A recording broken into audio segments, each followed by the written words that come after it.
Assalamualaikum warahmatullahi wabarakatuh. Halo semuanya, jumpa lagi dengan saya Chow Sing Sing, kurator dari podcast Horror Net Story. Halo, apa kabar semuanya? Semoga kalian semua sehat-sehat ya. Dan seperti biasanya pada siang hari ini saya kembali dan akan menghadirkan sebuah kisah mistis untuk kalian semua. Kisah mistis kali ini saya datangkan dari treat horornya Arah Lain yang menceritakan tentang sumur. Oke, daripada kita berlama-lama, mari kita simak ceritanya. Di malam yang dingin, ketika semua orang dalam satu rumah terlelap dalam tidurnya, aku terbangun ketika jam sudah menunjukkan pukul 12 lebih 5 menit. Perlahan, aku mulai turun dari ranjangku yang terbuat dari besi yang sudah berkarat, sehingga membuat suara gesekan pada besi itu ketika aku menginjakkan kaki ke lantai.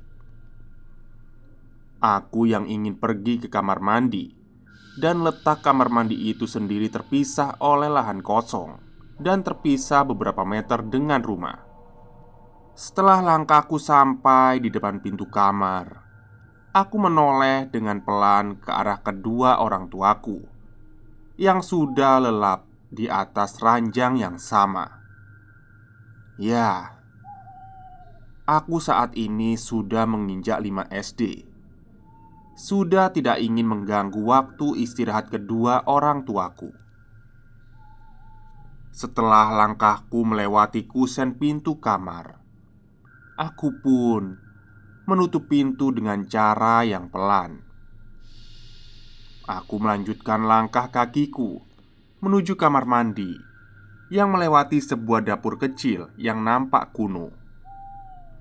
Pandanganku mengarah ke pintu dapur yang menuju kamar mandi yang letaknya terpisah dengan rumah. Baru saja aku keluar melewati pintu dapur itu, hembusan angin yang membentur kulitku membuat seluruh badanku merasa menggigil. Hal itu membuatku berhenti melangkah. Namun, di saat langkahku kurang beberapa langkah lagi menuju kamar mandi, badanku tiba-tiba merasa merinding. Baru pertama kali aku memberanikan diri menuju kamar mandi sendirian di rumah tua ini semenjak kepindahanku dari kota. Perasaan takut ini memuncak ketika suara keras seperti benturan batu terdengar jelas di telingaku. Seketika itu, aku menoleh dengan perasaan was-was. Aku tetap berusaha menenangkan diri dengan tetap melangkah pelan ke arah kamar mandi. Perasaanku semakin was-was saat kepalaku menoleh dan melihat salah satu daun pohon pisang yang bergerak perlahan ke arah bawah dan hampir menyentuh tanah. Letak pohon itu sendiri tepat di samping sumur. Karena aku sudah tidak bisa menahan buang air kecil, aku pun mencoba untuk tidak menghiraukan hal itu. Dan langkahku berubah lebih cepat untuk segera menyelesaikan urusanku. Setelah sampai di dalam kamar mandi dan hampir menyelesaikan urusanku, aku pun mengambil air dan siwur atau batok kelapa dengan gagang kayu. Setelah suara guyuran airku lenyap, tiba-tiba aku menyadari ada suara guyuran air yang lain. Dan suara itu sama seperti guyuranku sebelumnya. Terdengar seperti di luar kamar mandi, seolah-olah menggangguku. Karena penasaran, aku memastikannya. Aku mencoba mengulangi guyuran air dengan siwur yang berisikan air itu ke kaki bawahku.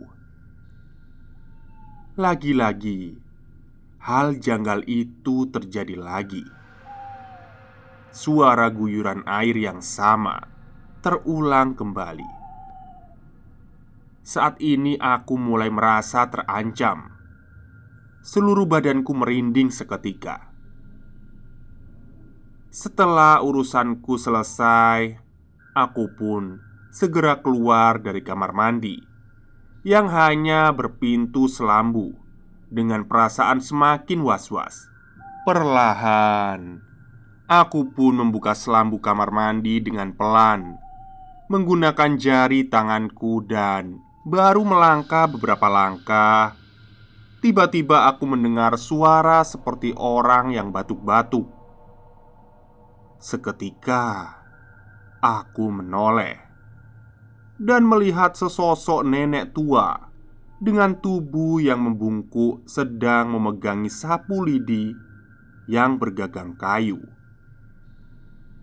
Sosok itu melotot kepadaku dan mengeluarkan air liur dari mulutnya.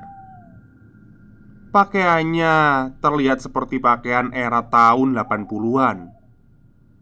Ia berdiri tepat di samping pohon pisang yang ada di sebelah sumur. Seketika, aku berteriak dan lari terbirit-birit menuju rumah. Sebagai anak yang masih berusia 12 tahun, tentunya sangat menginginkan rumah yang dihuninya merasa sangat nyaman dan aman. Namun, hal itu berbanding terbalik dengan apa yang terjadi pada keluargaku, yang mana kami yang baru saja pindah dari kota harus segera beradaptasi di lingkungan rumah baru peninggalan kakekku yang berada di suatu daerah terpencil. Pada tahun 2000-an, keluargaku berasal dari kota besar di Jawa Barat, dan rumah kami pun masih mengontrak. Namun, semenjak kakekku meninggal, ayahku pun memutuskan untuk mencari pekerjaan baru di kota yang berbeda dengan maksud agar rumah peninggalan kakek bisa dihuni.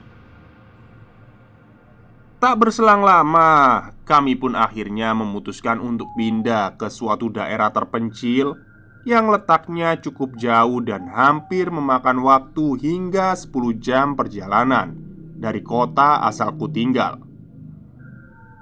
Selain itu, perihal ekonomi keluargaku juga memperkuat alasan kami untuk segera pindah ke tempat hunian baru kami ini. Saat matahari baru saja bersinar di ujung timur, keluargaku yang baru saja sampai di sebuah halaman rumah yang cukup luas, terlihat sebuah rumah tua yang akan kami huni. Udara pagi yang kami hirup saat itu bisa mengobati rasa lelah kami. Baru saja kami turun dari sebuah mobil hitam yang disewa sebelumnya, lengkap dengan sopirnya. Kami pun segera menurunkan tas dan barang lain yang sudah terbungkus rapi dalam kardus berwarna coklat yang bertalikan rafia biru yang berada di dalam bagasi mobil belakang. Setelah semua barang sudah diturunkan di halaman rumah yang masih beralaskan tanah ini, sopir yang mengantarkan kami sudah terlihat menutup bagasi belakang mobil dan menandakan dia akan pergi meninggalkan kami. Aku yang masih terlihat asing di lingkungan itu hanya menoleh ke sana dan kemari. Dan pandanganku terhenti saat melihat sopir itu mengulurkan tangannya untuk menerima upah dari dalam amplop putih yang diambil dari kantong celana ayahku. Sopirnya pun tersenyum, lalu ia pergi dengan mobilnya. Kami berdiri tegap dengan membawa barang-barang bawaan. dan menghadap ke arah rumah yang akan kami huni itu. Rumah bertembok yang terlihat sedikit rapuh, berwarna putih kecoklatan, dan masih berlantai tanah. Pondasinya pun juga masih terbuat dari kayu besar, dengan genteng yang sudah berwarna hitam dan berlumut.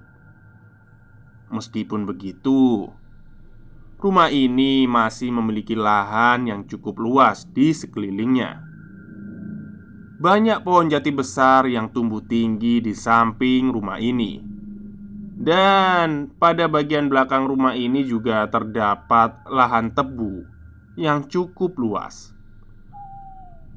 Kami pun melangkah menuju ke pintu depan rumah itu dengan wajah yang gembira. Tidak ada sambutan ataupun tegur sapa dari tetangga, karena jarak antara rumah dengan rumah lainnya sangat terpaut jauh. Sesampainya di depan pintu rumah, ayahku meletakkan barang bawaannya lalu merogoh kunci yang ada di dalam celana kain yang berwarna hitam. Aku yang berada di antara kedua orang tuaku seketika tercengang saat pintu itu dibuka dengan cara perlahan. Bersama-sama kami melihat sebuah ruang tamu yang terlihat lebih besar daripada umumnya. Sangat berdebu dan dipenuhi dengan perabotan-perabotan tua. Lantainya pun juga masih beralaskan tanah. Terlihat ruangan ini tidak memiliki plafon yang membuat cahaya matahari bisa masuk di sela-sela genting, yang kayu rangkanya pun juga dipenuhi oleh sarang laba-laba.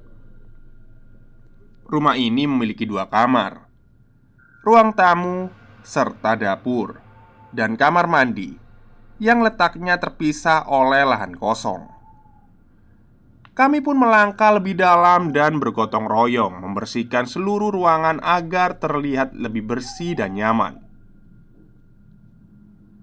Hari sudah malam. Suara burung hantu dan kelelawar terdengar hingga ke dalam rumah. Aku pergi ke kamar mandi dengan ditemani oleh ibuku. Di dalam kamar mandi itu tidak mempunyai pipa saluran air yang menuju ke dalam gentong. Dan cara mengisinya pun harus terlebih dahulu mengambil dari sumur yang letaknya berada di depan kamar mandi, dengan menggunakan timba bertalikan tali tampar yang diikatkan di gagang timba. Aku yang saat itu hanya bisa melihat ke dalam. Aku melihatnya dalam keadaan jongkok ya. Hanya terdiam di samping sumur dan melihat ibuku mengambil air dari dalam sumur untuk diisikan ke dalam gentong yang ada di kamar mandi. Terlihat suasana semakin gelap tanpa ada lampu dan hanya ada cahaya bulan yang mulai menyinari. Aku tiba-tiba saja merasa merinding ketika ibu sedang berada di kamar mandi, sedang menuangkan air ke dalam gentong. Terdengar suara yang sangat pelan. Suara itu seperti seseorang yang sedang mengerang kesakitan di dalam sumur. Aku mencoba untuk lebih memastikan. Aku berdiri dan melangkah menuju ke bibir sumur itu, lalu menengok ke arah dalam sumur yang terlihat gelap itu. Saat kepalaku semakin lebih dalam ke arah sumur, nafasku terhempas kencang, dengan jantung yang semakin berdetak kencang ketika ibu memelukku dari belakang lalu menggendongku. Terlihat mimik muka ibuku sangat ketakutan. Dia ketakutan jika anaknya terjatuh ke dalam sumur itu. Karena ketakutan itu, ibu segera memandikanku dan segera membawaku masuk ke dalam rumah. Keesokan harinya, aku yang baru saja terbangun dari tidurku. Aku perlahan turun dari ranjangku dan keluar dari ruang kamarku. Dan di sana terlihat ayahku yang sedang menata perabotan yang masih dalam keadaan berantakan. Setelah itu, aku menuju ke arah dapur. Terlihat ibuku sedang memasak untuk sarapan pagi. "Loh, nak, udah bangun? Capek ya?" ucap ibuku sambil membalikkan telur ceplok di wajahnya. "Iya, Bu. Aku mau ke kamar mandi dulu ya," kataku. "Iya, nak. Hati-hati loh," jawab ibuku sambil mengecilkan api kompornya. "Gak usah, Bu. Aku sendirian berani kok," kataku saat ibuku berlogat seperti ingin mengantarku ke kamar mandi. Aku pun melanjutkan langkah kakiku pergi ke kamar mandi. Udara pagi yang kuhirup terasa sangat sejuk ketika aku sudah keluar dari rumah. Hembusan angin yang menerjang kulitku membuatku lebih segar hari itu. Saat langkahku tepat berada di depan sumur, aku menyempatkan diri untuk menengok ke dalam sumur karena rasa penasaranku masih terbendung dalam pikiranku. Saat kepalaku hampir masuk ke dalam sumur, terdengar suara teriakan ibuku. "Hei, nak, jangan lihat ke sumur, bahaya. Ayo cepet, ke kamar mandi aja." Aku yang mendengar itu seketika menuju kamar mandi dan segera kembali ke dalam rumah. Dan rupanya ibuku memperhatikanku sejak tadi dari jendela yang terbuat dari kayu setengah rapuh yang ada di dapur. Ketika sarapan sudah siap disantap di atas meja makan, posisiku sudah di atas kursi meja makan itu. Letaknya pun berada di tengah-tengah dapur. Aku melihat ibu yang sedang membawa nasi panas untuk diletakkan di meja makan, dengan sambil memanggil ayah yang masih sibuk membereskan perabotan di ruang tamu. "Ayah, sarapannya udah siap. Ayo kita makan sama-sama dulu," ucap ibu. Ayah yang mendengar pun menjawab. Ayahku sontak berjalan ke lorong tengah menuju tempat meja makan. Aku dan ibuku sudah dalam keadaan duduk di kursi, siap untuk melahap hidangan yang ada di atas meja makan. Setelah semuanya hampir selesai makan, aku yang masih penasaran berbicara kepada kedua orang tuaku. "Yah, Bu, kemarin sebelum aku ke kamar mandi, aku mendengar ada suara orang menggerang di dalam sumur. Suara apa itu?" Aku yang masih berwajah polos hanya bisa bertanya kepada mereka. Ayah pun menjawab, "Nak, dimanapun kita berada, di situ pasti ada makhluk goib. Kita berbeda alam. Ya, kita harus bisa menyiasatinya dengan menjaga perilaku kita agar kita bisa saling menghargai." Aku yang masih dalam keadaan duduk dan hanya bisa mendengarkan nasihat ayah. Aku tidak mengerti dan mengangguk saja, lalu melahap sisa makanan yang ada di atas piringku. Setelah itu, kami masih harus membersihkan semua isi ruangan dalam rumah agar terlihat lebih rapi dan nyaman. Keesokan paginya, aku sudah siap berangkat ke sekolah baruku.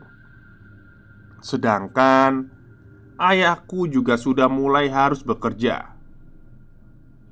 Aku dan ayahku berangkat menggunakan seragamnya masing-masing dan berjalan kaki. Ibuku yang berada di teras rumah terlihat tersenyum lebar dan melambaikan tangannya kepada kami. Hari sudah siang, aku baru saja pulang dari sekolah. Aku disambut gembira oleh ibuku. Setelah makan dan berganti pakaian layaknya anak sekolah pada umumnya, aku pasti ingin segera main. Aku pun akhirnya meminta izin untuk bisa bermain di luar rumah. "Bu, aku boleh main di belakang rumah?" kataku. Ibu yang sibuk dengan setrikanya menjawab, "Boleh, tapi hati-hati loh ya, jangan ke sumur." Aku pun melangkah menuju ke halaman rumah belakang. Aku terhenti sejenak saat sudah di halaman belakang. Aku merasa kesepian tanpa ada teman bermain di lingkungan rumah baruku ini. Ya, memang jarak antara rumah ke rumah itu terpaut jauh ya. Aku pun bermain sendirian di lahan kosong itu. Nah, beberapa menit kemudian, entah dari mana datangnya, tiba-tiba aku melihat ada anak seusiaku berambut sedikit keriting berkulit coklat sedang menghampiriku. Seketika aku kaget saat dia menyapaku. "Hai, boleh ikut main? Aku Eno," katanya yang merasa senang karena mendapat teman baru. Kami pun saling berkenalan. Begitu cepat aku bisa akrab dengan Eno ini. Hingga tak terasa jam berputar begitu cepat, hingga waktu akan menjelang sore hari. Setelah kami bermain mobil-mobilan yang terbuat dari plastik yang aku bawa dari rumah sebelumnya, waktu terlihat semakin sore. Permainan ini kami tutup dengan permainan petak umpet, karena rasanya tak ingin hari ini begitu cepat berlalu. Apalagi aku mendapatkan teman baru. Saat permainan itu dimulai, aku menutup wajahku dengan kedua tanganku yang bersandar di sudut luar tembok rumahku. Dan saat baru saja permainan akan dimulai, tiba-tiba ibuku datang mendekat. "Nak, kamu main sama siapa?" Ibuku bertanya. Aku pun menjawab sambil menoleh ke arah ibu dan menghentikan hitunganku. "Sama temanku, Bu, namanya Eno. Dia anak sini juga." "Eno? Mana anaknya? Coba panggil," kata ibuku. Aku pun segera berteriak memanggilnya. "No, Eno, sini no, ada ibuku." Tapi tidak ada jawaban sedikit pun dari Eno. Entahlah, anak ini bersembunyi di mana ya. Hingga akhirnya waktu malam pun tiba.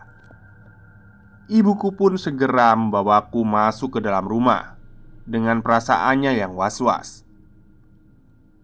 Malam telah tiba, waktu menunjukkan pukul 9 malam. Terlihat raut wajah ayahku tampak lelah saat baru saja pulang dari tempat kerjanya, dan seketika istirahat di atas ranjang tempat tidur. Sedangkan aku masih bermain dengan mobil-mobilan di lantai depan ranjang tidur yang beralaskan tikar kecil. Ibu yang baru saja datang dari arah dapur tiba-tiba mengajakku untuk segera tidur.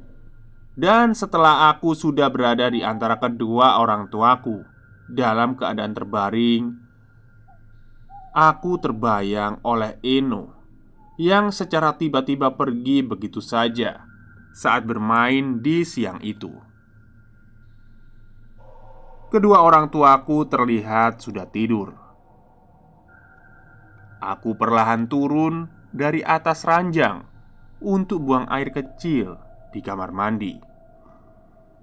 Sebelumnya aku sudah mencoba untuk membangunkan ibu dan ayahku, tapi tak ada respon dari mereka. Ya, akhirnya karena tak tahan, Aku memberanikan diri pergi sendiri tanpa mereka. Langkahku menuju ke dalam kamar mandi harus melewati ruangan kamarku. Aku menuju pintu dapur, yang mana pintu itu adalah salah satu akses atau satu-satunya akses menuju ke kamar mandi yang letaknya terpisah dari rumah. Saat aku membuka slot pintu dapur, dengan perlahan aku membuka pintu yang tak bergagang itu dengan membawa senter kecil yang sebelumnya aku ambil dari atas meja dapur. Saat senterku sudah dalam keadaan on, lalu kuarahkan cahayanya ke arah kamar mandi. Sebelumnya aku mulai melangkah. Saat cahaya itu mengarah kamar mandi, aku terkejut saat cahayaku juga mengarah pada sosok anak kecil yang duduk menyungkur di depan sumur kamar mandiku. Sosok itu perlahan menoleh 90 derajat dengan wajah tersenyum ke arahku. Dan di sana ternyata adalah Eno, teman bermainku. Entah kenapa, malam-malam seperti ini dia berada di sini sendirian. Perasaan was-was yang aku rasakan sebelumnya mereda saat mengetahui itu adalah Eno. Eno, kamu ngapain di situ? Aku pengen main sama kamu lagi. Nah, entah kenapa aku tidak bisa menolak permintaannya. Hingga aku lupa kalau hari itu sudah semakin malam. Ya udah, sebentar ya, aku buang air kecil dulu. Setelah itu, aku pun menghampiri Eno, dan dia terlihat sudah siap mengajakku untuk bermain. Sebenarnya sempat aku menolak karena suasana terlihat gelap, dan aku pun belum memberitahu ibuku. Tapi entah kenapa rayuan Eno membuatku berubah pikiran. "Jangan jauh-jauh ya, nanti ibuku cari," kataku saat itu dengan wajah mimik yang mulai cemas. "Enggak kok, hanya sebentar aja," kata Eno. Ya, lagi-lagi aku nggak bisa menolak ajakannya. Kami pun berlari menuju lahan tebu itu, dan tak terasa aku sudah berada di tengah lahan tebu. Pandanganku kabur saat Eno meninggalkanku dan membuatku seketika terjatuh karena jalan yang berbatu hingga mengakibatkan luka goresan kecil di tangan dan kakiku. "Eno, tunggu!" Terlihat remang-remang Eno berhenti dari larinya. Aku melihat Eno seperti menoleh ke arahku. Cahaya yang aku pancarkan dari bawah tampak dua sosok kaki berdiri di arahku. Saat cahaya senterku sudah mengarah ke seluruh badan sosok itu, terlihat Eno bersama dengan sosok nenek-nenek tua yang membungkuk memakai sapu lidi bergagang kayu, dan mulutnya terlihat mengeluarkan air liur. Sosok nenek itu berada tepat di samping Eno yang sedang menyentuh bahunya.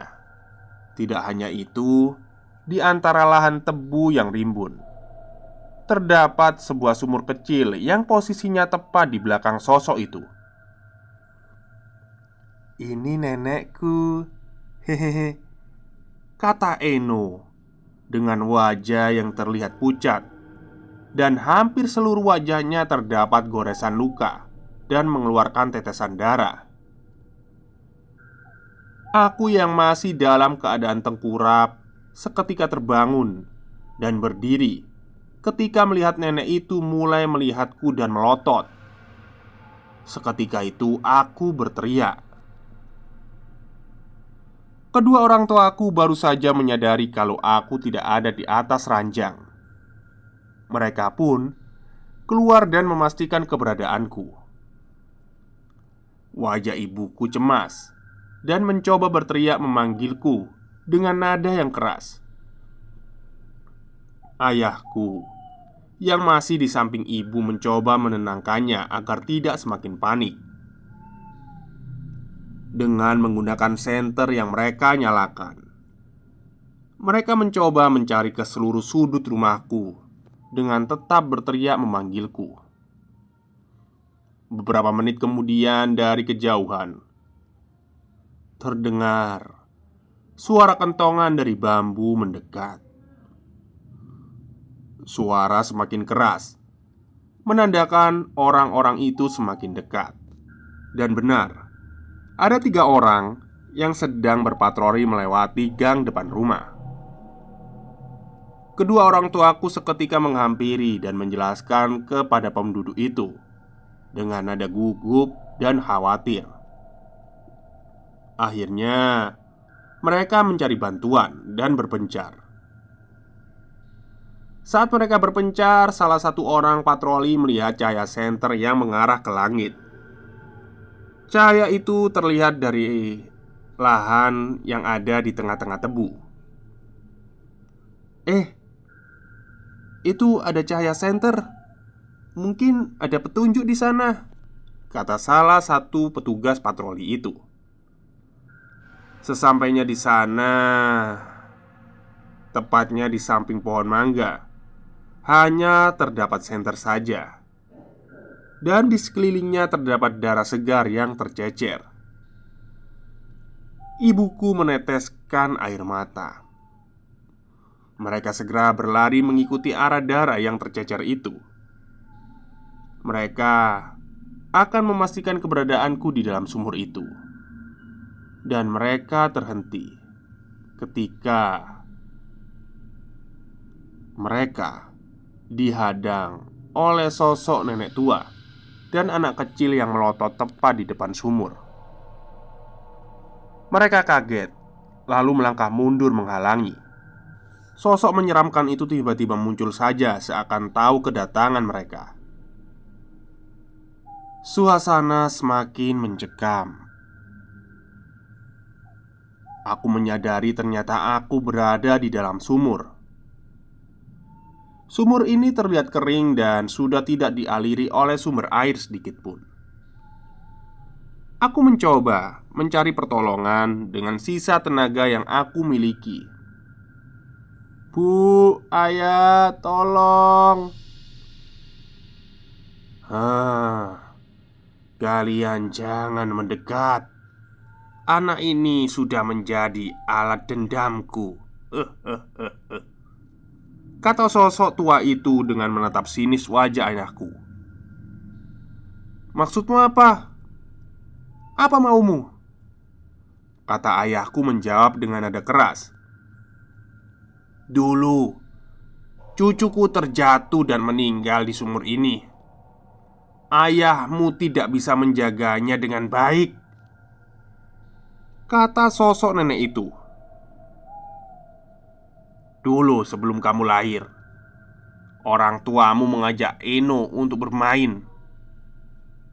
Umur Eno waktu itu 6 tahun.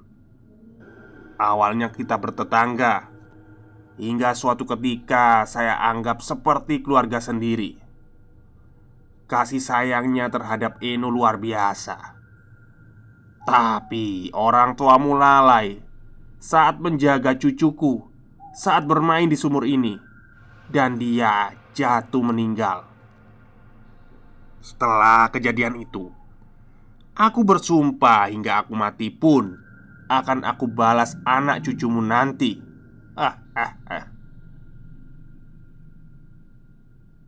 Akhirnya sang ayah menjawab, "Tapi kan dulu Eno meninggal tanpa disengaja. Dia berlari ke arah sumur itu lalu terlempar ke dalam sumur. Bukan salah ayahku." "Kata siapa? Orang tuamu itu sengaja membunuh cucuku karena pesugihannya.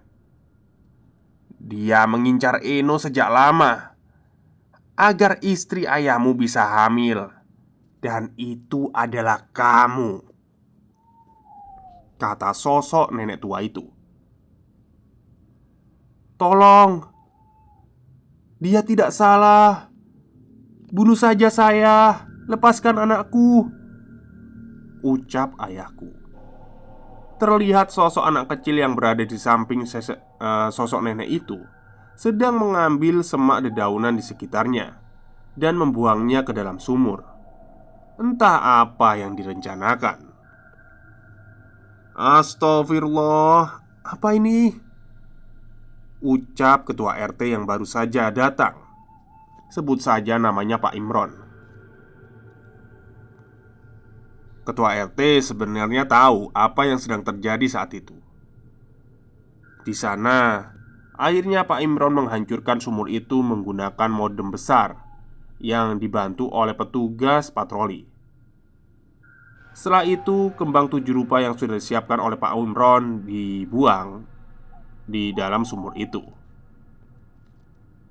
Setelahnya, dengan dibantu orang patroli, Pak Imron meminta tolong agar menghidupkan dupa yang ditancapkan di sekeliling sumur. Agak membingungkan juga ya ceritanya ya. Setelah semuanya siap, akhirnya Pak Imron komat kamit sebentar dan membakar dupa itu. Merasa tidak masuk akal ya, karena sumur itu terdapat banyak air. Mana mungkin bisa terbakar begitu hebatnya. Sementara itu, aku yang berada di dalam sumur, perasaanku semakin takut ketika semak belukar yang jatuh di atas kepalaku membuatku ketakutan. Semak-semak kering itu berjatuhan dari atas sumur hingga menutup seluruh tubuhku. Aku hanya bisa meminta pertolongan. Nenek tua itu semakin menjerit kesakitan bersama dengan sosok anak kecil yang bernama Inu itu. Akhirnya pertolongan Pak Imron membuahkan hasil dan dia mengulurkan tali tampar. Aku pun menaiki tali tampar itu. Pak Imron datang dengan nafas yang tidak beraturan, memastikan keselamatanku. Karena beliau pikir dendam itu sudah hilang, karena sudah lebih dari puluhan tahun kejadian itu terjadi. Aku dan orang tuaku bersama Pak Imron berjalan ke arah rumahku dan menjelaskan secara detail kejadian kakekku semasa hidup.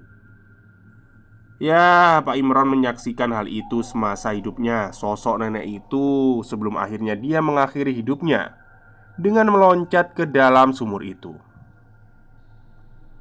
Keesokan paginya, kedua orang tuaku sudah membereskan barang-barangnya. Kami pun memutuskan untuk pindah saja ke kota asal kami, karena kami juga merasa takut ada hal yang lain tidak diinginkan. Kepergian kami disambut oleh Pak Imron selaku RT setempat dan kami menyewa mobil yang sebelumnya sudah disewa oleh ayahku. Segera ayahku dengan dibantu sopir memasukkan barang-barangnya ke dalam bagasi mobil. Sedangkan aku dan ibuku sudah lebih dulu duduk di bangku belakang bersandar kepada kaca pintu dan memandang rumah tua itu sembari tangannya memeluk bahuku dari arah samping. Setelah semuanya selesai, ayahku pun masuk ke mobil dan menganggukkan kepala, menandakan kami akan segera pergi. Tamat. Oke, itu cerita panjang ya dari Twitternya Arah Lain yang menceritakan tentang sebuah sumur tua. Karena dendam, akhirnya ya nenek tua itu ternyata bukan penghuni sumur sebenarnya ya, melainkan arwah penasaran. Oke, mungkin itu saja cerita pada hari ini. Semoga kalian suka. Selamat siang dan selamat beristirahat.